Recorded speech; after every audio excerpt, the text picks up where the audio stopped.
modern day wing walker, and COVID vaccine update for airline pilots on this episode of Taking Off.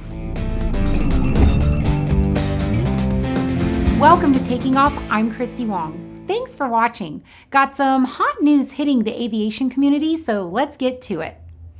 Airline pilots have been wondering if the FAA would put a long pause on being able to fly after taking the COVID vaccine.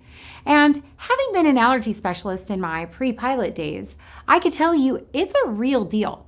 You don't want to be flying a plane full of people around and have some crazy reaction, especially to a vaccine that was pushed out as quickly as this one.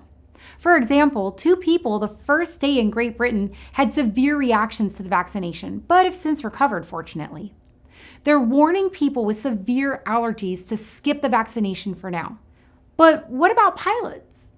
The Airline Pilots Association pressured the FAA to make a ruling for fear that pilots would risk suspension of the medical certificates. If a pilot had taken the vaccine before the FAA ruled, they could be in a situation where their medical certificate could be suspended. So the FAA on December 12th ruled that holders of FAA-issued airman medical certificates may receive the Pfizer COVID-19 vaccine. However, a 48-hour no-fly interval must be observed. While some pilots on social media are saying that the 48-hour window is silly, I can tell you from my experience in the immunization industry, it's pretty standard. ALPA is also pushing to have flight crews listed as essential workers, moving them up the vaccine priority list. Now, I've also noticed a ton of chatter among pilots on social media saying they don't want to take the vaccine. Right now, taking it is voluntary. But how do you feel about it? Are you going to take it? Do you think they'll head towards making it mandatory? Let us know in the comments below. All right. Moving to the what happens in Vegas should stay in Vegas category. A man jumped the fence at McCarran International Airport on December 12th and decided to climb up on an Alaska Airlines 737. Here's what happened. Alaska Airlines was actually taxiing out to the runway and was on taxiway Alpha when the pilot spotted a pedestrian on the runway itself, 300 yards away from him. He notified Tower at that point. He also wisely went ahead and shut down his engines. Then the walker approached the plane and climbed up onto the wing, and the fun ensued. Ground control had to stop everyone from taxiing. Police were called. Alaska Airlines happened to have air marshals aboard this plane, and those guys were activated as well, and they worked with the local law enforcement. The captain wanted them to bring stairs out for the wing, and that's what they were working on when the walker fell off the wing. Law enforcement over the radios said the man appeared drugged or under the influence. After they took him away, the 737 taxied back to the gate and inspections were made.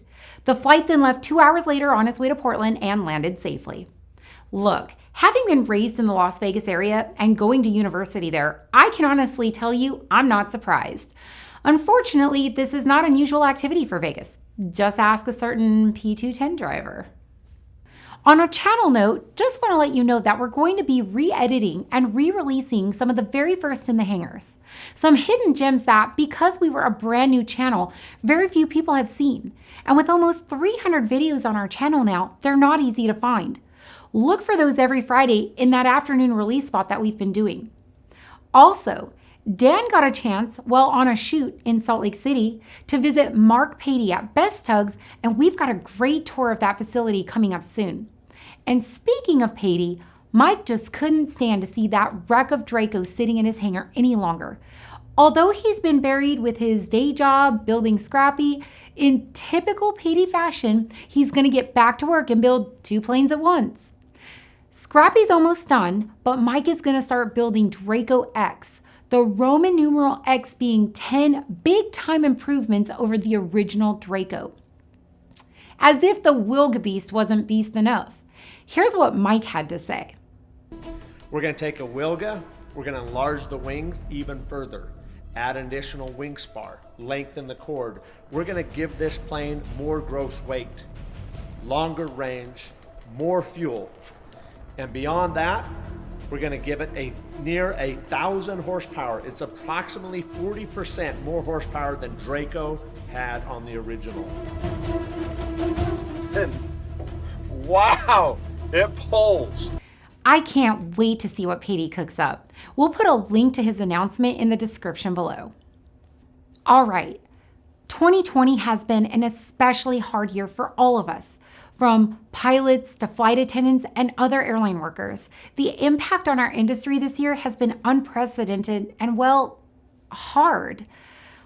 It's my goal to spread as much cheer and positivity as I can, even in these darker times. Look, things haven't been great this year, but what I've learned is that it's not what happens to you, but how you handle it that defines you. Determination and a good attitude will take you further than you think, even when times look bleak. Dan and I and everyone here at Taking Off would like to wish everyone a happy holiday season. Take a moment to tell a friend or loved one how much they mean to you. You guys, our viewers, mean a lot to me. I am so grateful for each and every one of you and so appreciative of the support that we've been given this year. We look forward to taking off into the new year, pun intended, and am thankful to have you along for the ride. Like, subscribe, and share our content, and we'll see you next time on Taking Off.